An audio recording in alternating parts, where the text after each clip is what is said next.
Well, hi there, and welcome to your show, Take Two with Jerry and Debbie. And you're the key person that we wait for each and every time we do this show. And today we know it's going to be a very active, popular show because we all have teachers that we remember, that we love, that we admire, we want to be like, teachers that were proud of us, teachers that sparked some, interest in us, or just got us going on the creative side that we knew we had as little kids, and that teacher spotted it.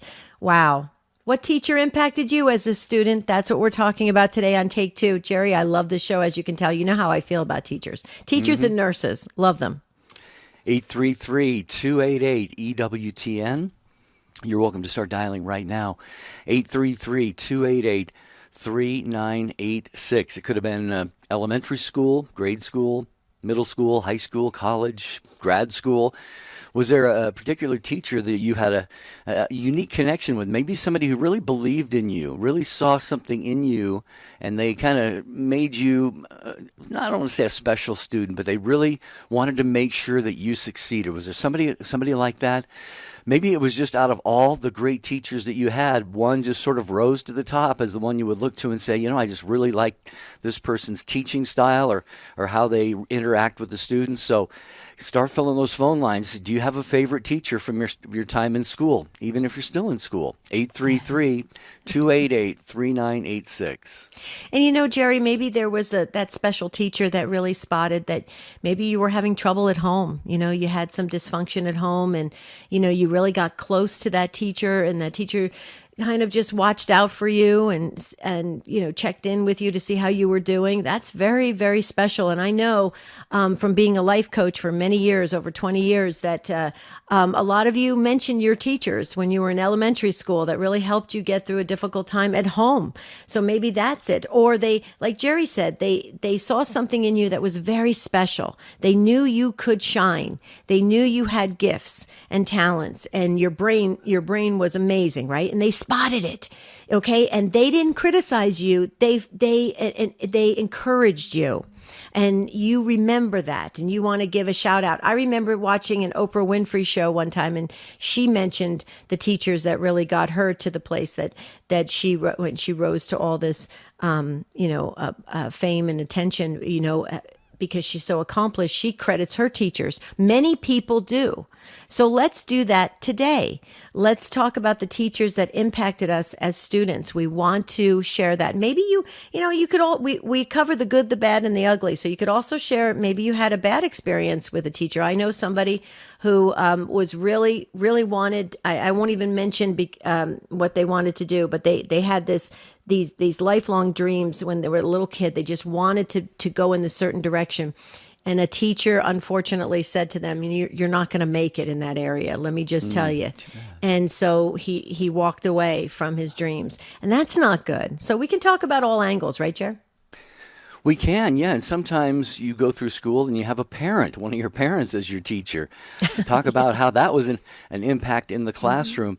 The number again, as lines are filling up, 833-288-EWTN, 833-288-3986. Asking you today, was there a particular teacher in any part of your schooling growing up that impacted you for the better or for the worse? Either way, 833-288-3986. And Rose in Houston, Texas is ready to go. So the lines are just filling up. So jump in on a phone line right now at 833-288-3986 and highlight one of your teachers as you were growing up. So Rose in Houston, Texas on Guadalupe Radio Network. Hello, Rose. Welcome to Take Two. Hello. Thank you for having me. Sure. Anyway, my favorite teacher, as soon as you asked the question, it went to, I almost said Saint. I do think she is, Sister Bonita. And I went to a Catholic school in Houston called Corpus Christi in Houston, Texas. And anyway, she was much older. She never used a desk. She taught history. But she brought, and how she got them, I don't know, the original films from the Holocaust. Oh. And we all had to watch them. And this was 8th grade. But what it was is that she sat in a rocking chair at the front. I was privileged enough to see her tattoo of being in the Holocaust herself. How she got the films, I don't know. But it made such an impact on all of us. And I still have lunch with friends from the 8th grade, and we talk about her. And so just what an impact that had on us.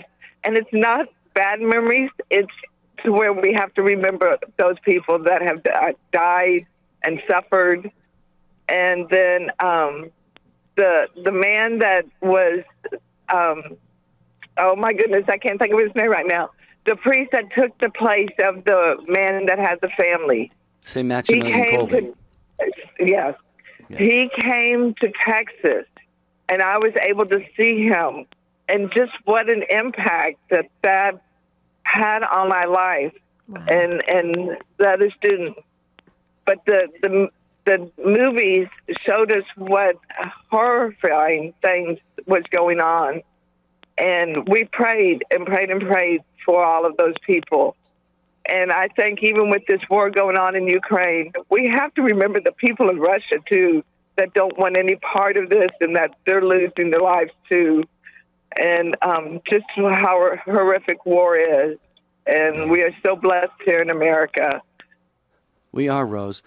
And, you know, as you were talking about this, Sister Bonita showing you the movies of the Holocaust and imparting that knowledge to all of you, immediately my mind just went to all of the junk that's being shown and taught to our kids today, you know, which is just all this woke stuff and these immoral, ungodly things. And yet here Sister knew that this was something you as students needed to know about as you grew up and went through life. And so it was a different era, Debbie, obviously, and you know, it's too bad that things are not everywhere. I don't want to paint with too broad a brush our teachers, because we love them, but it's the schools, it's the school systems and the curricula that they are imparting. Well, you're spot on, Jerry. And Rose, I can share with you, when I was in 8th grade, they brought in Holocaust survivors to give their stories, and so that was a day when we were really teaching the truth and letting kids be exposed to what's really happening in the world. Rose, it definitely seems like it had an impact on you. Sister Bonita, love it. You were first up. Thank you so much. God bless you. Have a beautiful rest of your day. If you have a teacher you want to talk about, now is the time to call in to Take Two with Jerry and Debbie. Stand Tall is now offering advanced group coaching sessions with master coaches highly trained in life skills. Visit standtalltoday.com and register for one of our upcoming group coaching events. These virtual opportunities are designed to take you to the next level of life in your relationships, career, faith walk, and so much more. Space is limited, so hurry to standtalltoday.com. That's standtalltoday.com. This is Life Issues with Brad Mattis, president of Life Issues Institute. The main focus of the abortion battlefront is on individual states. Even so, pro-life members of Congress are working to save unborn babies on the federal level. The Republican Study Committee has introduced what is being called the most pro-life congressional budget ever produced. It contains over 200 bills and initiatives, 30 of them pro-life. These include a prohibition of transporting minors across state lines for abortions without parents' consent. Another would end abortions after 15 weeks of pregnancy, and one banning federal funding for any entity that provides abortion. It's vitally important we continue to advance the cause for life in Congress, hopefully to someday protect babies in blue states like California and New York. Like us on Facebook at Life Issues and stay informed, more informed than you've ever been.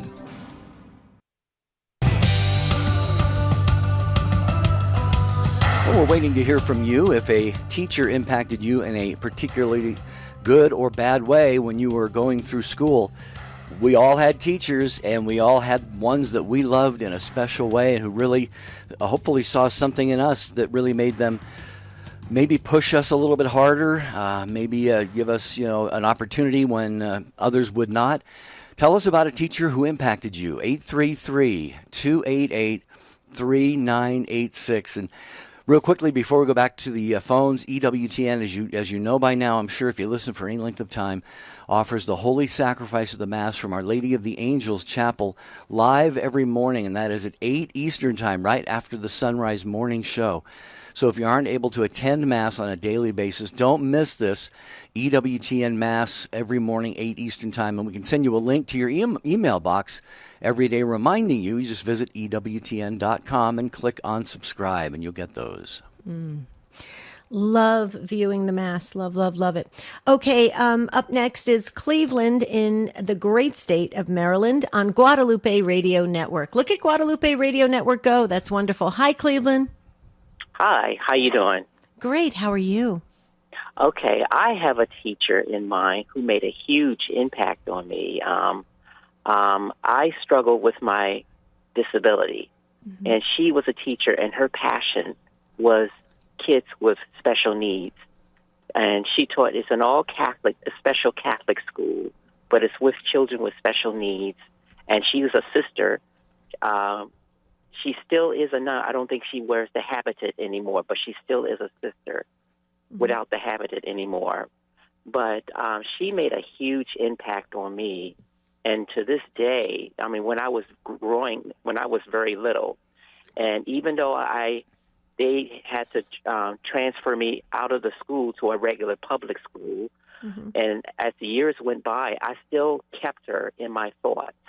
No matter how many years I went to other schools that were public schools from the Catholic schools that I went to. And she made a huge impact on me. And we haven't seen each other since then for 30-something years. So I was playing a little detective work, and I was searching for her until I found out she retired. So we reunited with each other, and we became really, really good friends from there. So anyway, she's in a resting home because her memory is not as great as it used to be, I guess with age and all that. But she made a huge impact on me. I wanted to follow in her footsteps to become special ed teacher myself and to make a huge impact on kids with special needs because I can probably relate to them because I struggled with it when I was with my special needs when I was growing up. So maybe I can make a huge impact on them the way she did on me, a positive impact. And to this day, for my little nickname, I still call her Teach. That's my little nickname for her, Teach. How cute. How cute. And Cleveland, you're really highlighting something we've done. We've done shows with this title, Paying It Forward. And it sounds like this beautiful religious sister did so much good in your life that, it impacted you not just at the time and not just in the immediate aftermath, but like you said, you wanted to find her years and years later.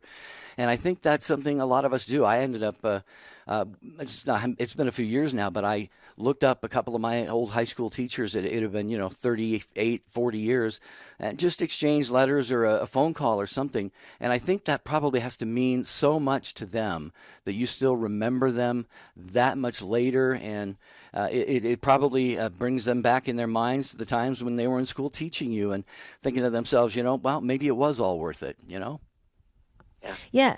And your story, Cleveland, reminds me so much of like when Oprah Winfrey dedicated many shows to the teachers that impacted people's lives. It does inspire you. It does make you want to go forth and do some great things like the teachers left that impact on you. And I love that.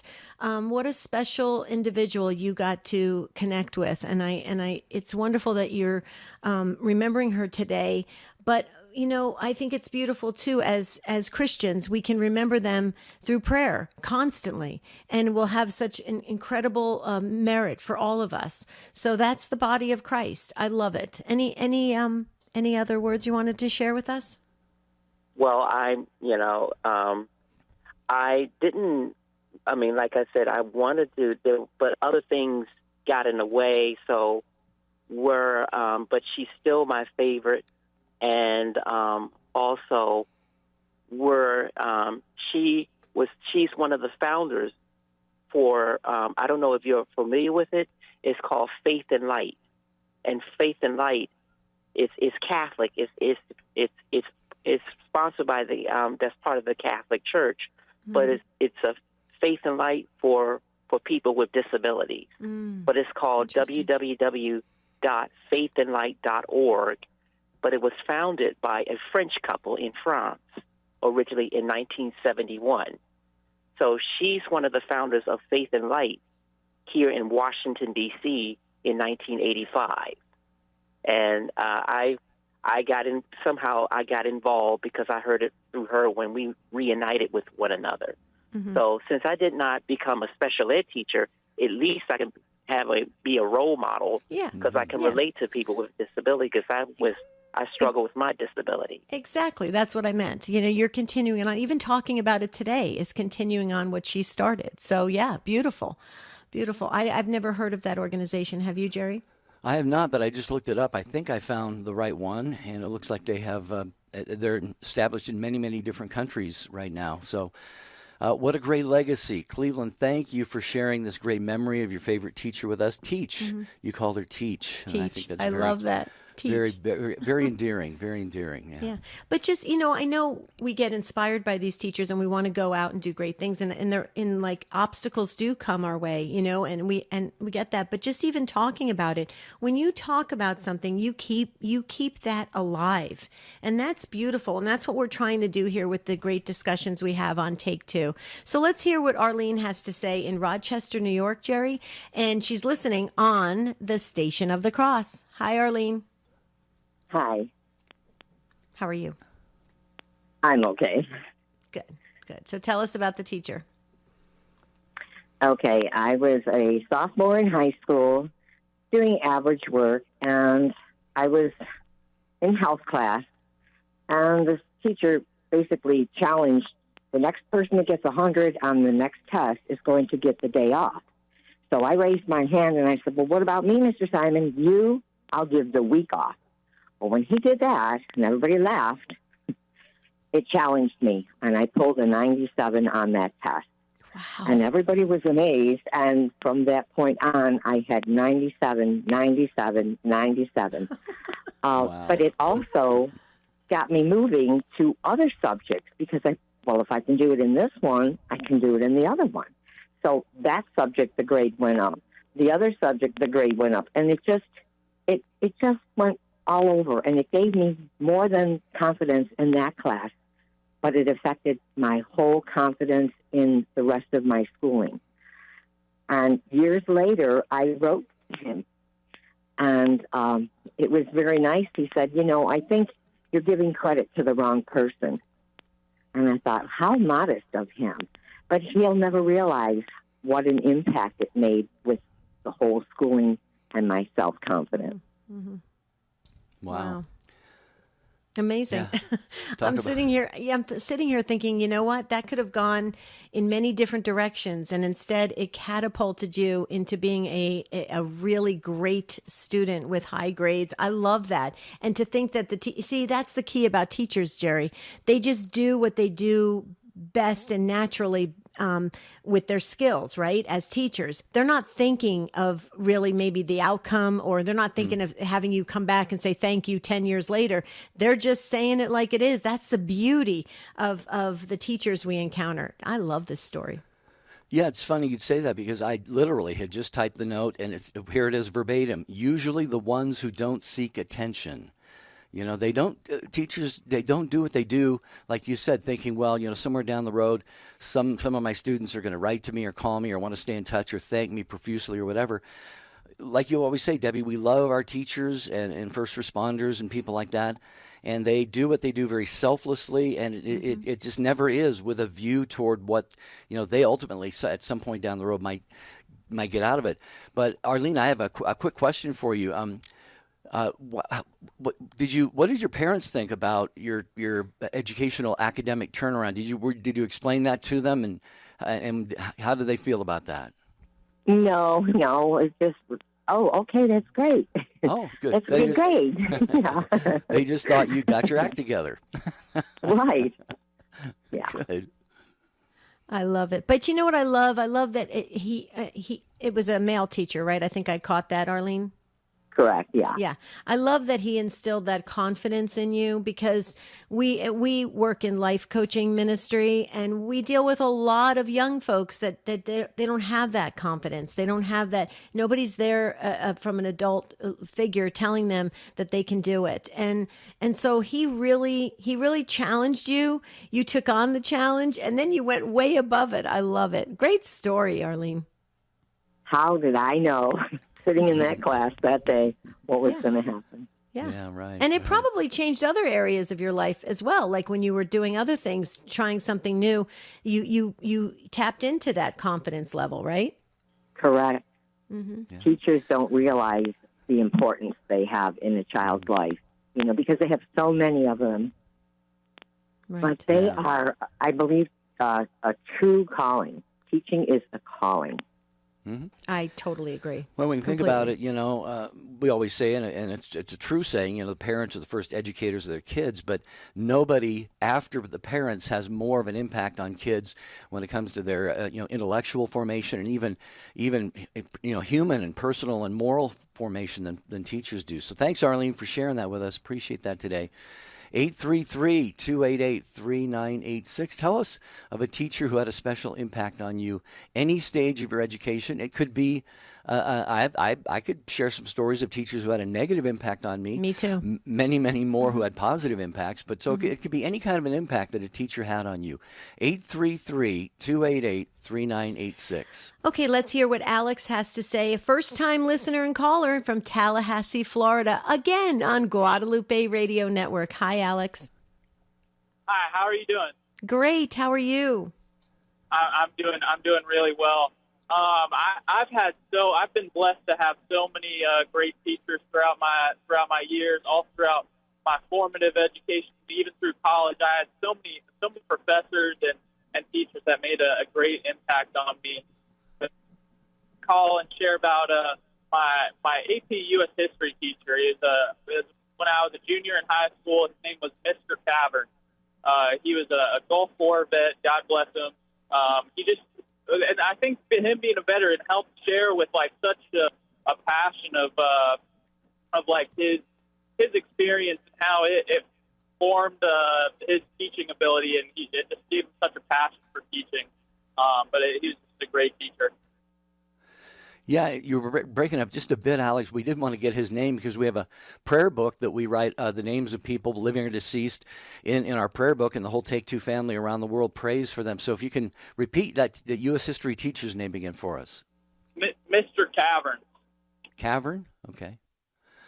All right, so he will be the beneficiary of many, many prayers. And it sounds like, Alex, you were the beneficiary of his, real dedication and love that he had for all of the students. And, again, as we say, the fact that you remember this, I don't know how many years it's been now, between then and now, but obviously that impact still remains with you. And I think that we could all say pretty much the same thing about at least one of the teachers that we've had. Well, and being a veteran that he was, Alex, and he had a real rich appreciation of history, so that obviously must have left an impact on you.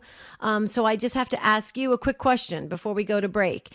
Did that continue your quest for learning more about what happened in the world in the past and history and everything? Because the reason why I'm saying this, Alex, is because I had a teacher similar to your teacher, and because of that, I became a huge history buff. How about you? Absolutely. I went on to take several. I was a political science major in college, but he went on I took several classes relating to the kind of stuff that he taught in AP U.S. history. But yeah, one of the better memories I have of him was one of our classmates, Jeremiah.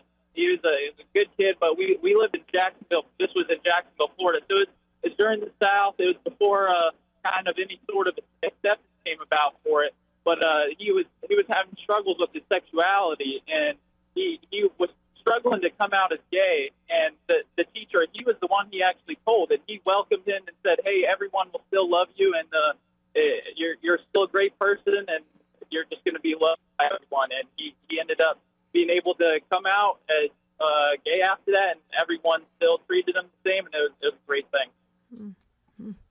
Okay, Well, well, the teachers are exposed and encounter many different aspects of life. That's why I was talking about when kids come with different things that are going on in their own lives or with their families, and teachers have to be ready to go. They're first responders in a way, right, Jer?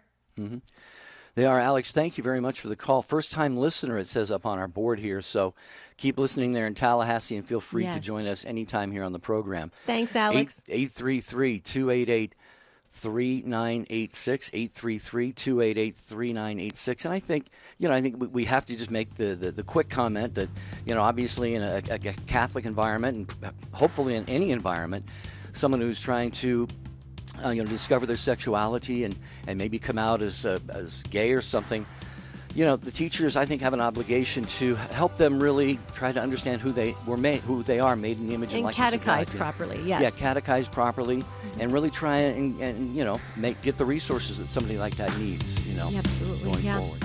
We'll be right. Jesus revealed 12 promises for those who honor His Sacred Heart. Learn what these promises mean for you with our free ebook. Visit EWTN.com, Seasons and Feast Days, and click on Sacred Heart of Jesus. Well, I just had the wonderful pleasure of speaking with Peggy Stanton, author of From the White House to the White Cross, published by our friends over at Marion Press. And of course, I'm Doug Keck. This is a bookmark brief. Tell us about the White House to the White Cross. Why is this story an important story, do you think, people to know about today? I was a television news correspondent covering the White House. And the White Cross is the White Cross which is on top of Mount Krusevic in Medjugorje, which was the effect of changing my life from being absorbed completely by my career and the news business and politics and so forth, to the real icon, which is our Lord. Right. Peggy Stanton, author of From the White House to the White Cross, available through our EWTN religious catalog, EWTNRC.com for all books Catholic. This has been a bookmark brief. Thanks for stopping by. Hope to see you next time. Take Two with Jerry and Debbie is on YouTube. Search YouTube to find the EWTN YouTube channel so you'll never miss an episode of our show or any of your favorite EWTN radio shows.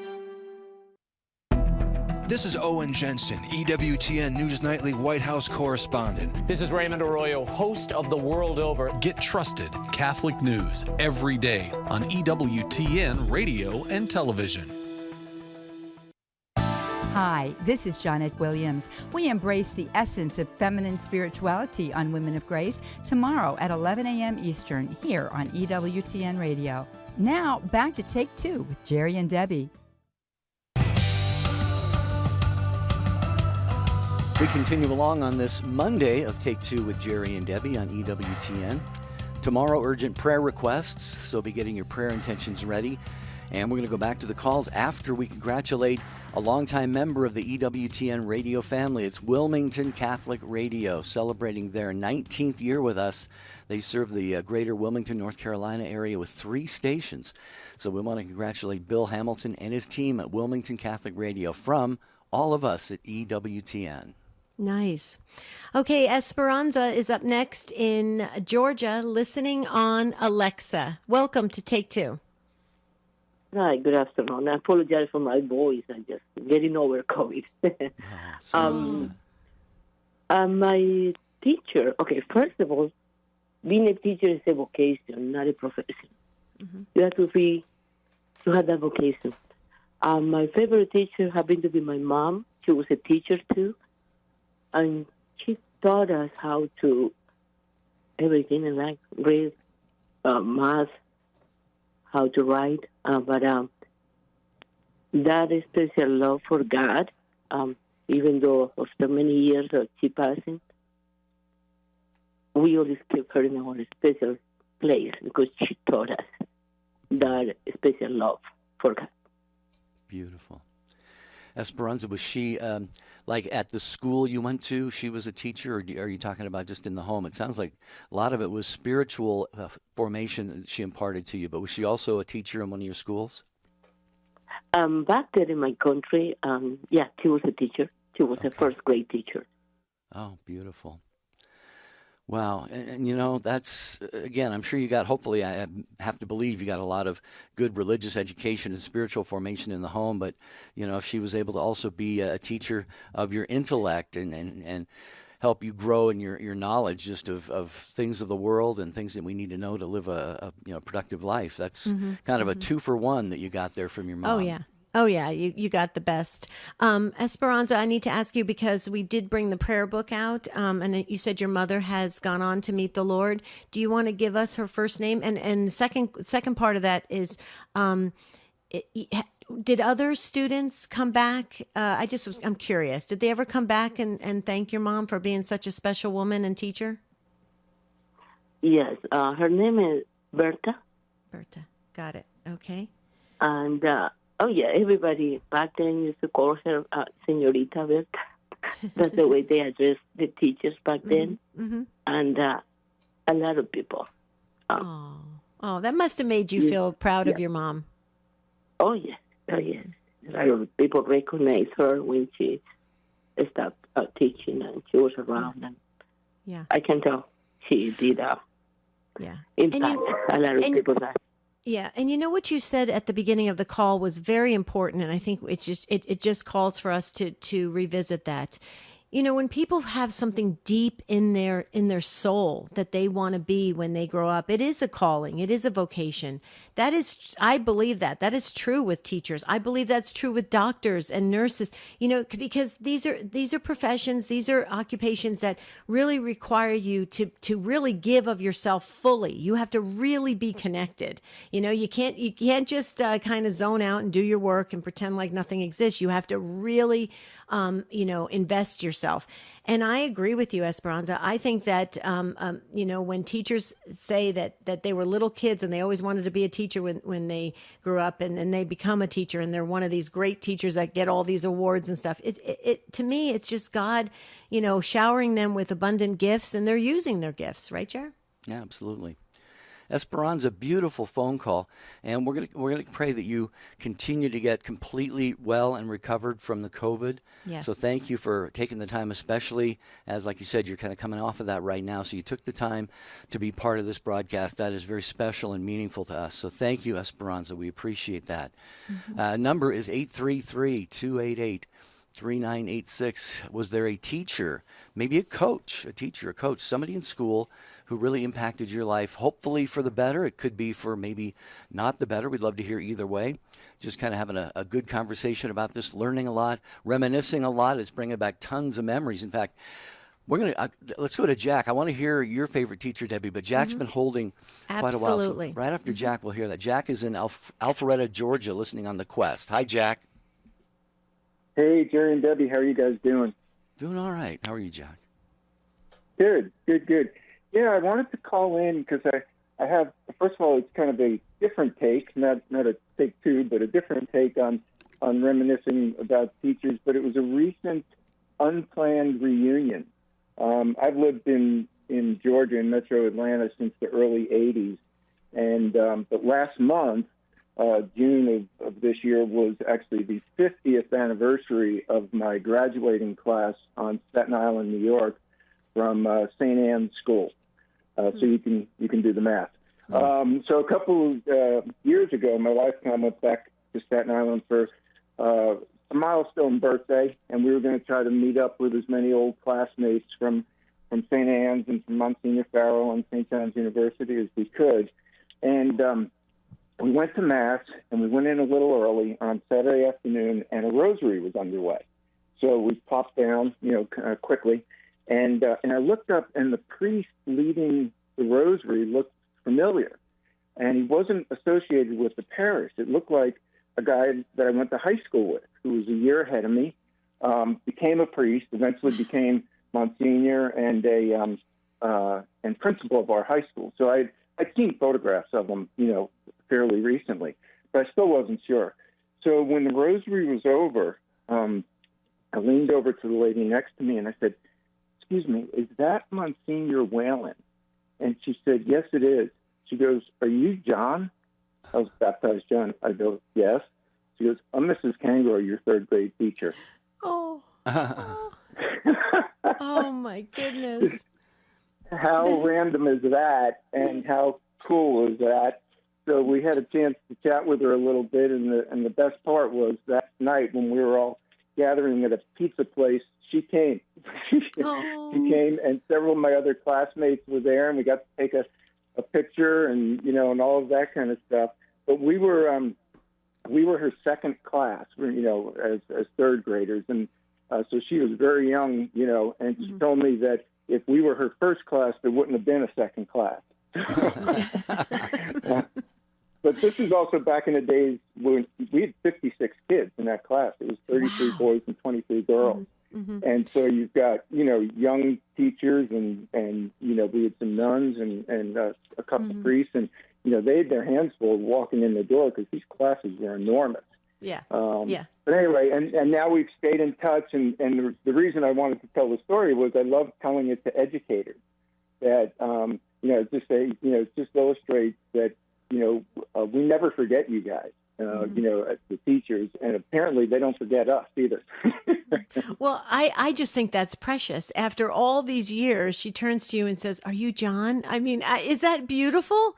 I mean, that she remembers you, and you're a grown man, and on with your life, but she remembers you as that young child. I mean, how beautiful is that? Wow, I'm so glad that you reconnected with everybody from your class and you stay connected. I did the same thing, Jack. I did the same thing. I reconnected with so many of my classmates and some people that I knew from my Catholic school in New Jersey, and I love it. And we text all the time. We're on social media. It's a beautiful thing. You become it was your family for so many years, right? Oh yeah. I mean, a bunch of us are still connected on Facebook. Others were connected, through visits and fun stuff and all that. And we figured out there's probably about 30 to 35 of us who actually went through all 8 years together. Wow. Because kids come and go, families move and all that. But then there was one guy in particular that I literally walked to school with him for 9 years. From day one of kindergarten all the way through 8th grade, he'd knock on the back door and we'd walk the 4 blocks over to St. Anne's and then, maybe later go play basketball or something like that. So, yeah, those relationships, they never go away, right? And it's also a little bit of a time capsule. You go right back to where you were.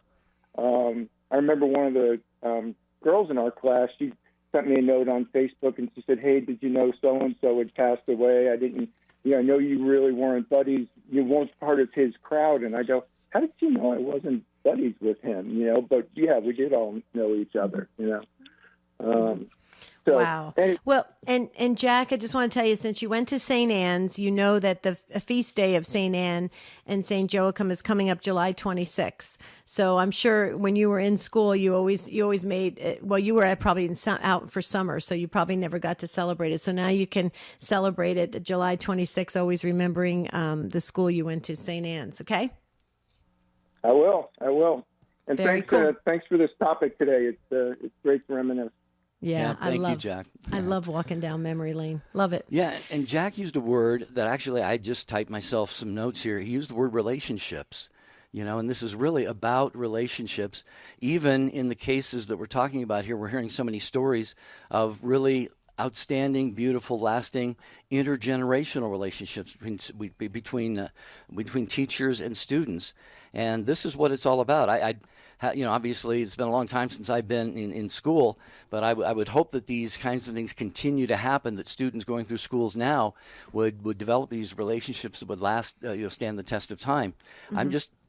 I'm afraid, I don't know for sure, I'm just afraid that this doesn't happen quite as much just because of the technology and the gadgets that we have and the distractions. And, we're all connected. A lot of us are connected on social media, but these real life, face-to-face personal relationships, I think we're hearing about so many of them today. I think that's beautiful.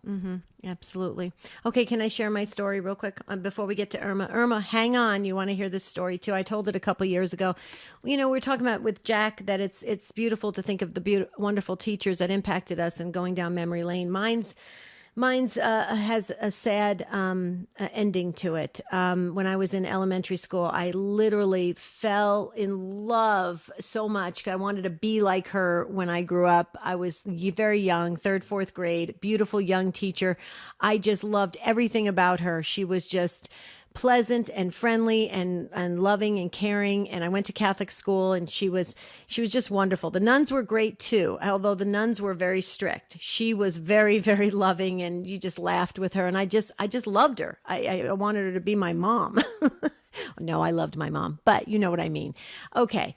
So I made her a macrame bracelet. And those of you in the day, if you remember those rope bracelets we used to make where you twist them, and they made this macrame bracelet. And I made her a bracelet, and she wore it every day. And I would check to make sure that Miss Noreen O'Rourke wore that bracelet every day. And we got word when I was in elementary school that there was an accident, and she was thrown through the front of the windshield, and she died. She died, and we got word. But the Catholic school told me that when she died, she was still wearing the bracelet. Oh, wow. So that's my memory of Miss Noreen O'Rourke, that she always wore the bracelet. She knew how much I loved her. As a matter of fact, so much so that when we did the class pictures, Jerry, I had to stand next to her. So you see me in those typical class pictures, elementary school pictures back in the day in the 70s. I'm right next to her, and I'm grinning from ear to ear because I was next to my favorite teacher. And I'm just going to say this, folks. I'm going to say it, and somebody in my class may call in and dispute it or argue with me, but I think I was her favorite. Okay, I'm just saying, because she was wearing the bracelet when she died. It was a horrific death. Sad. Isn't that sad? And that when that happens, that impacts you as kids. It's traumatic.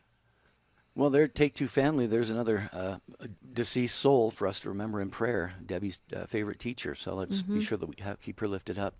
All right, Irma and Wilma, hang on. We're going to go back to you. I just want to tell people this is exciting. We get to start announcing that the EWTN free family celebration is coming up soon, August 25th. It's a Friday in Birmingham, Alabama. There's a lot to see and do, including Birmingham's amazing botanical gardens, the Barber Vintage Motorsports Museum, craft breweries, the Birmingham Zoo, sporting events, and so much more.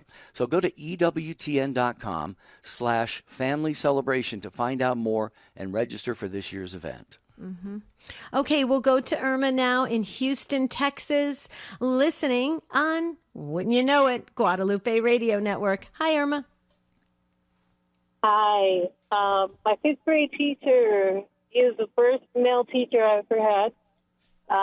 He gave us an assignment, said, okay, I want you to interview and write a paper on somebody that's working in the same job as you feel like you want to do when you grow up. So interview somebody in that career. So I thought about it, and I ended up taking education, teaching. So I interviewed my teacher and told him, how did you become a teacher? What do you do? What's the process? Now I am in my 16th year of teaching. Wow. I became a teacher. Oh. And my niece just became a teacher. My sister's a teacher. Oh, wow. So it made an impact in my life. Obviously so. And not just your life. You've got a sister and a niece, like you said, who were both teachers. I've heard of this being done before, though, students being asked to interview somebody in the field that they want to get into. And what was that? Talk about the immediate impact that had on you, Irma, because, obviously it was something that you went to your teacher who assigned this for you. But what did you, what was your takeaway from him? Were you really like saying, this is definitely now what I want to do with my life? Little signs, like even when I was little, I would give my stuffed animals and they were my class and I was teaching them. Even in middle school, I had a neighbor, an older lady. She's like, I rarely taught her, but every time I would pass her house, she's like, oh, there goes the teacher. Like, how do you know? Wow. But just little instances throughout, like, okay, I think I'm going to do this.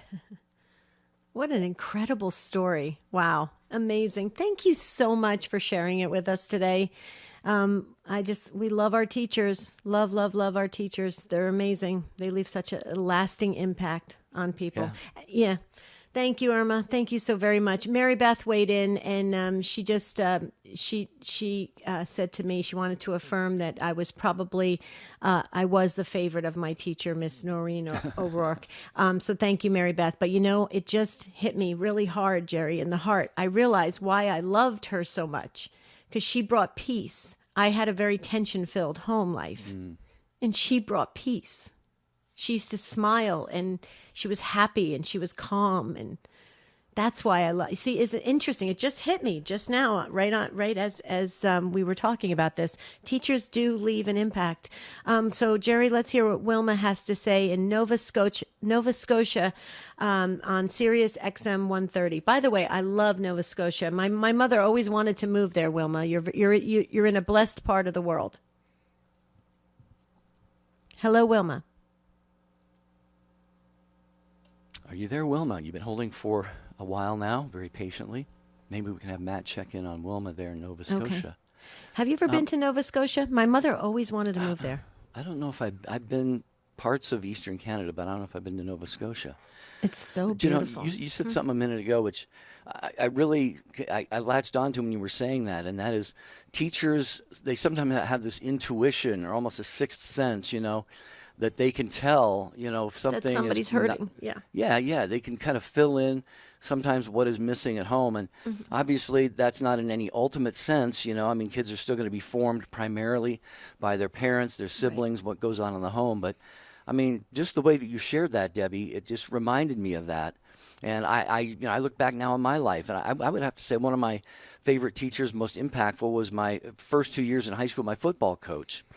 And, because in sports, that's really one of the areas where, if you have issues going on at home, which I did, dysfunctional family, divorced parents and all of that, this coach, for whatever reason, he believed in me.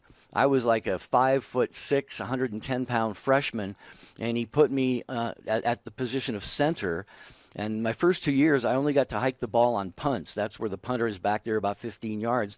And because I had a talent for doing that. So I actually was one of the, I don't know if there's ever before or after been any 4-year letterman in varsity football at my high school. So Wayne Ward, if you're still living, God bless you. If you're deceased, Debbie, if you can put him in your prayer book. Yeah, Wayne Ward was my first 2 years high school football teacher, and really, whether he knew, things were going on at home or not. But I think, it's something that, how is that? Does that just manifest in some way? Do you think teachers just look and go, I see something's not right? I think they're very clued in on a child's mannerisms and their habits, and they can watch by their grades and their participation at class. The reason why I say that is we used to get a smaller glimpse of that in religious education.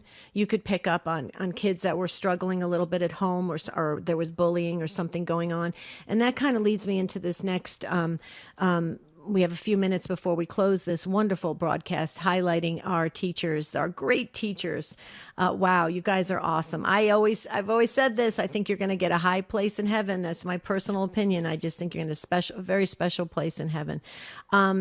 But Jerry, we're getting some comments coming in about what should teachers do, and even religious educators, what do they do when children present themselves with difficulties that they're struggling with their own gender or things that are happening in their own lives or their own being?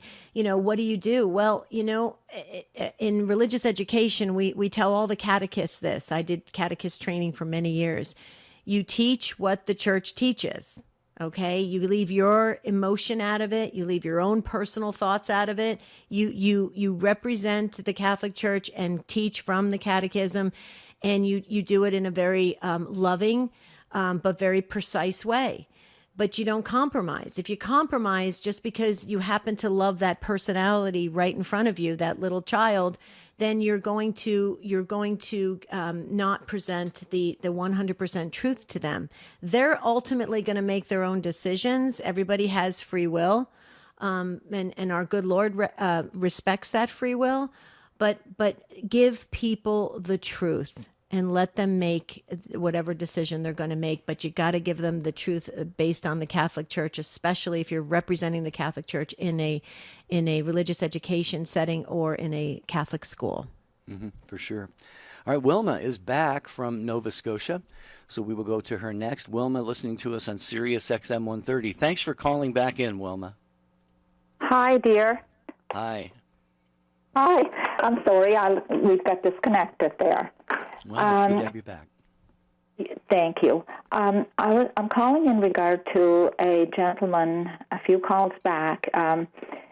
He was commenting, well, the whole call has been about teachers who have impacted you in your lifetime, and one of his comments was about a friend of his who had a male friend who was gay, and the teacher supported that child, and encouraged him and loved him, and that's all good.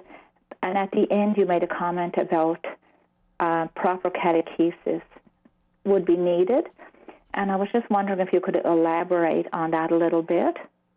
Well, I'll mention something real quick, and then Debbie, we've only got about 2 minutes, Wilma, but my approach would be this. My approach would be to listen to a young man or a young woman who is having this issue going on, listen to them very carefully, not judge, not criticize right away. Wait, take a very prayerful, discerning approach. I mean, in a public school, I don't know if you said anything about it from a moral, Catholic moral standpoint, you'd probably be fired for it. So obviously things would be different in a public school versus a Catholic school. But Debbie, I know you spent so much time in catechesis, and really what that means is just teaching, as we said near the end of that call, Wilma, we have to teach, the truth, what Debbie was just talking about who we are, made in the image and likeness of God. God has created who we are. We don't determine that. We can't change that. Mm-hmm. So, Debbie? Well, yeah, and I was just encouraging those that work for the Catholic Church in religious education or at a Catholic school to please teach what the Church teaches. Go from the catechism and leave your personal thoughts and feelings out of it. And you start off the sentence, Wilma, with, this is what the Church teaches. Okay, so you take that emotion out of it. We used to have to share that in catechist training all the time. Now, if you're in a public school, that obviously it's a little bit different. You're not going to necessarily be teaching the Catholic stance.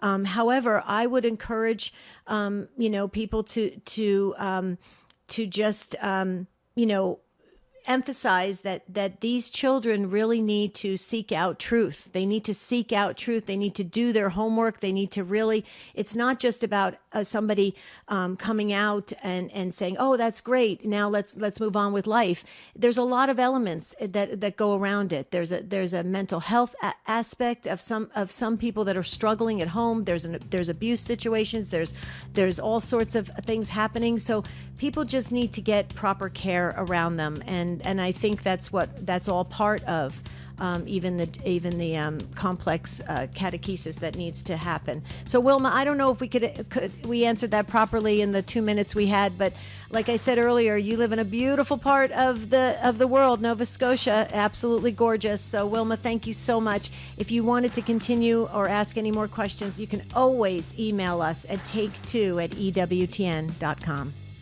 Tomorrow we have another show for you. It's Urgent Prayer Intentions. If there's something weighing heavily on you and you need God's intervention right away, be sure and be thinking about that and meditating on those overnight until tomorrow, our Urgent Prayer Show.